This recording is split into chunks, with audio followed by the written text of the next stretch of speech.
क्या आप जानते हैं कि दुनिया में पहला सेंटा कब आया? उपहार दिन की ये प्यारी परंपरा आखिर कहाँ से आई? और जो लाल कपड़ों में घूमते हैं, क्या वही असली सेंटा है या फिर इसके पीछे छुपी एक रहस्यमयी कहानी है? आज की ये वीडियो बहुत ही खास होने वाली है, क्योंकि इस वीडियो में हम आपको बताएंगे कि असली सेंटा कौन था, उसकी शुरुआत और उनके अनसुने फैक्ट जो आपको हैरान कर देंगे। तो दोस्तों बने रहिए हमारे साथ, और आगे बढ़ने से पहले लाइक को सब्सक्राइब जरूर कर लें। तो चलिए शुरू करते हैं इस जादुई सफ़र को। सेंटा क्लॉस, जिसे सेंट निकोलस, सेंट निक्स, फादर क्रिसमस, क्रिस क्रैंगल और सेंटा के नाम भी जाना जाता है। ये एक ऐसा किरदार है जिसने बच्चों के दिल में एक खास जगह बनाई है। ईसाई मज़हब में ये मानना है कि सेंटा रात को बच्चों के लिए जो कि छुप छुप के गिफ्ट लाते हैं। ऐसा कहा जाता है कि सेंटा अपनी इस जादुई यात्रा क्रिसमस इल्स, जो कि उनके वर्कशॉप में खिलौने बनाते हैं, और उड़ने वाले रेंडियर्स जो उनकी स्नेच को आकाश में खींचते हैं, उनकी मदद लेते हैं। दरअसल सेंटा क्लॉस की हिस्ट्री 4वीं शताब्दी के ईसाई परिव्यस सेंट निकोलस से प्रवेश है, जिन्हें बच्चों का संरक्षक माना जाता था। सेंट निकोलस अपनी उदारता और गुप्त रूप से उपहार बांटने के लिए प्रसिद्ध हुए। उन्होंने कई लोगों की मदद की और उनकी कहानियां हर जगह मशहूर हैं। यही कारण है कि उन्हें उपहार देने वाले संत के रूप में जाना गया। सेंटा क्लॉस का नाम फादर क्रिसमस के नाम भी जाना जाता है। इंग्लैंड में फादर क्रिसमस का जिक्र होता है, जो सर्दियों के मौसम में बच्चों और बड़ों को उपहार देते थे। आज सेंटा क्लॉस और फादर क्रिसमस को एक ही किरदार से जाना जाता है। सेंटा क्लॉस की जो छवि आज हमारे सामने है, लाल कपड़े और बहुत बड़ी दाढ़ी, वो 19 सदी में नॉर्थ अमेरिका में उभरे। सेंटा की ये छवि मुख्य रूप से पर्व डरवाच द्वारा लाई गई है, जिसने सेंटा क्लॉस की कहानी न्यू एम्स्टर्डम यानी कि आज के न्यूयॉर्क में पहुंचाई। क्लेमेंट क्लार्क मोर की प्रसिद्ध कविता विजिट फ्रॉम सेंट निकोलस और थॉमस नास के कार्टून चित्रण ने सेंटा को आज के रूप में गढ़ने में अहम भूमिका निभाई। कौन थे असली सेंटास?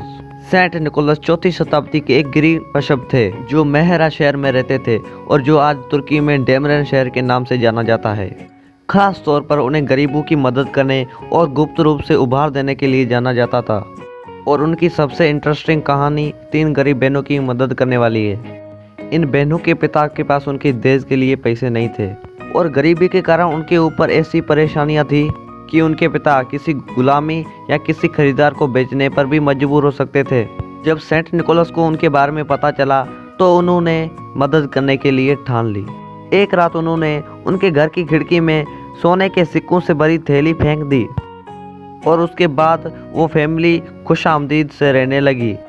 और सेंट निकोलस की इसी मदद के कारण इन तीनों बहनों की शादी भी हो गई। इस घटना ने क्रिसमस पर उपहार देने का जन्म लिया, जो कि आगे चलकर सेंटा क्लॉस की कहानी की उपहार बनी।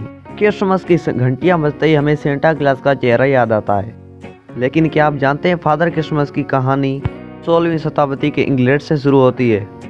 हेनरी अष्टम के शासनकाल में फादर क्रिसमस का चित्रण एक विशाल हंसमुख चेहरे वाला व्यक्ति का किया जाता है, जो हरे या लाल कपड़े पहनते थे।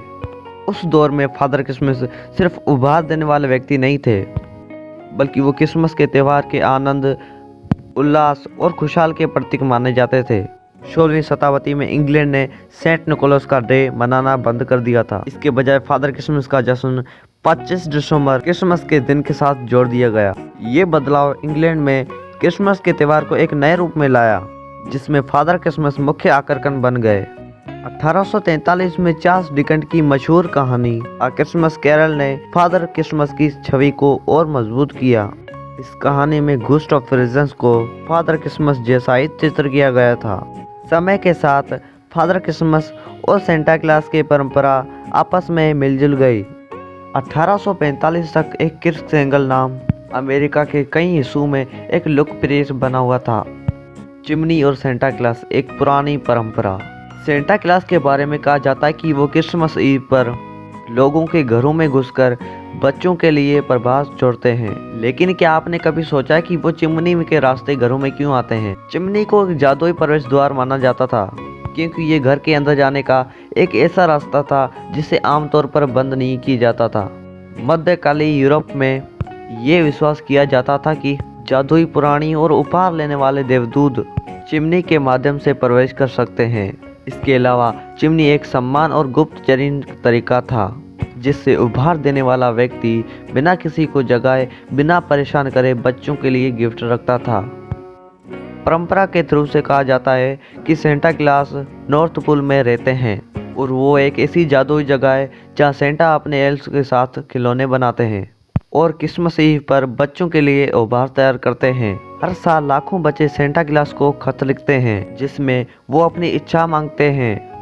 भारत में क्रिसमस डे गोवा, केरल और पता नहीं कई जगहों पर मनाया जाता है और इस मौके पर चर्चों को सजाया जाता है, मिडनाइट मास का आयोजन होता है और सेंटा क्लॉस बच्चों को गिफ्ट बांटते हैं। सेंटा की ये छवि ना बच्चों के चेहरों पर मुस्कान ही नहीं लाती है बल्कि उदारता, दया और दूसरों के लिए प्यार पैदा करती है।